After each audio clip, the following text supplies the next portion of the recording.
দূর শালা যে গ্যাস ভরা অক্সিজেন ভরা গেল গা নষ্ট হইয়া কি জ্বালার মধ্যে আছি।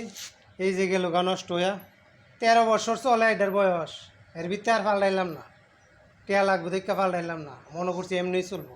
অনেকে জায়গা অনেক কামের ক্ষতি হয়েছে দেখছেন নি। এমন নাই বড়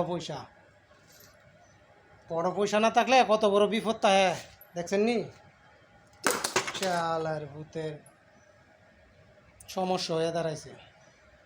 মানুষ জীবনে চলতে পথে কিছু সঞ্চয় করুন লাগে, সঞ্চয় না করলে পস্তাইতে হয়। সঞ্চয় জিনিসটা এমন জীবনে চলতি পথে জীবনযাপন পথে অন্তত পক্ষে কিছুটা হইলে সঞ্চয় জমান লাগে। যে সঞ্চয় নাই, বড় পয়সা নাই, কাম বন্ধ, শেষ। কামাইছি আর নিছি আইছি, শেষ, বিল শেষ, পিছনে গুঞ্জা দিলাম না। তো আমার মতো ভুল করেন না আপনারা কিন্তু। দেখছেন নি কী অবস্থা।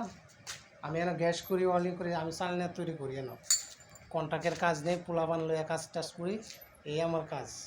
কিন্তু মাগার পিছনে সঞ্চয় করলাম না জীবনে। আপনারা কিন্তু ভুল করেন না, জীবনে সঞ্চয় করেন, নাইতে পস্তাইতে হইব নাইলে। আমি আমার বাসা দিয়ে কথা বলতেছি, আর আমি কাজে আয়া ভিডিও বানাই টুকটাক। দেন না এই এক কাপড় দিয়ে ভিডিও বানাইতে তাই চলে, সমস্যা নাই আমার, এমনি চলবো। যারা আমাকে ভালোবাসে এমনিতেই বাসবো ইনশাল্লাহ। আসসালামু আলাইকুম।